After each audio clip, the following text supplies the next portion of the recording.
Hello everybody and welcome to the rise of strategy analytics. In this video, we will see how finance is transformed into strategy through analytics. So let's start. The main topics in finance have been asset pricing, which the goal is to set the price of a financial asset, and corporate finance, where the goal is to find the optimal financial structure that maximizes the value of the firm. So focusing in the right-hand side of the balance sheet. And for the purpose of today, we will focus in the left-hand side of the balance sheet. So we will focus on the assets side. So in order to proceed, we need a metric to calculate the profitability on the assets. We can depart from this famous return on equity. So the first thing that we could do is to just change the denominator and move from equity to assets. But this return on assets done this way, it has a problem, and it's that this metric is sensitive in the financial structure. So if we change the ratio between equity and debt, this metric will be affected. So we need a metric that it's not affected by the financial structure of the company. So we will proceed in the following way. So we will keep the assets in the denominator, but in the numerator, instead of net income, we will put the second to last metric of profitability. So we will not use the net income, but the very next that it's not affected by the financial structure. So we will proceed in this way.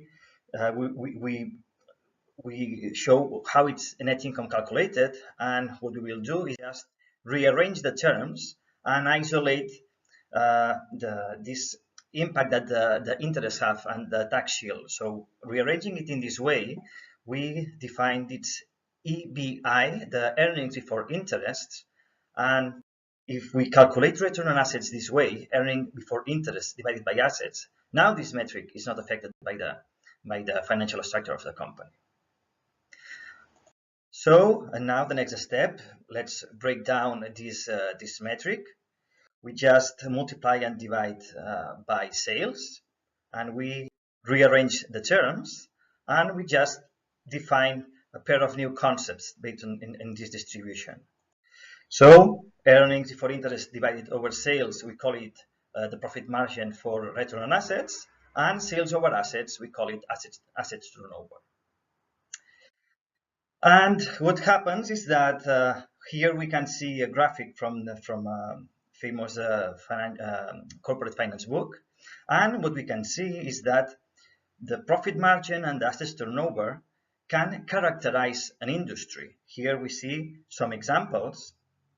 And precisely this is capital for our purpose. So the first assumption that we will use is that, yes, an industry on average can be characterized by its profit margin and asset turnover.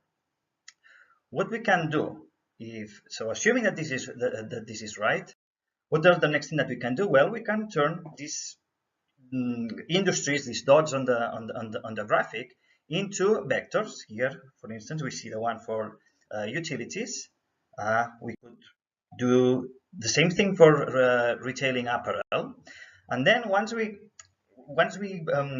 show the information in this way, what we are doing is building this vector, that any industry is characterized in this vector with the profit margin as an asset turnover.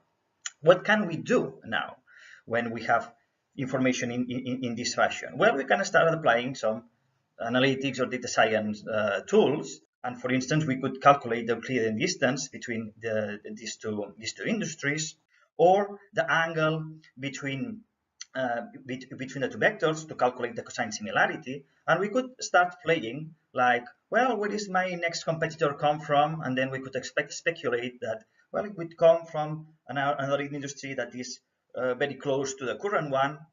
But precisely to continue with this speculation on what are the strategy implications of this distribution of information, let's move precisely to see a bit of strategy theory. So let's see a field called competitive dynamics, and in concrete a framework called MCRS for market commonality resource similarity. And here we can see in this graphic that we could split companies in these two axes in market commonality. That it means how much are we coinciding in the market, so if we are targeting the same customers, and in the resource similarities, how much do we look alike, are close to one company from another one based on the skill set and resources that the company has. So in the first quadrant, in the first quarter, we could give as an example McDonald's versus Burger King, two companies that are mainly in the same in the same markets, competing for the same kind of customers and with the resources quite similar. In the second quarter, we could put as an example Deutsche Bank, that it's a traditional bank, and N26, that it's a neobank, where they compete for the same customers, but in a very different fashion. Then in the third quarter, here when you fall in this quarter, you are not a competitor from two companies in this quarter. They are not competitors of each other.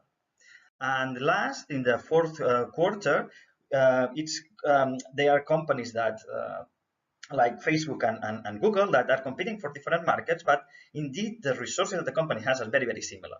And here a common thing is that if the resources are so similar, maybe you could enter the other market, and there are two options or to compete. So enter the other's market, or precisely as Facebook did, just purchase the other company.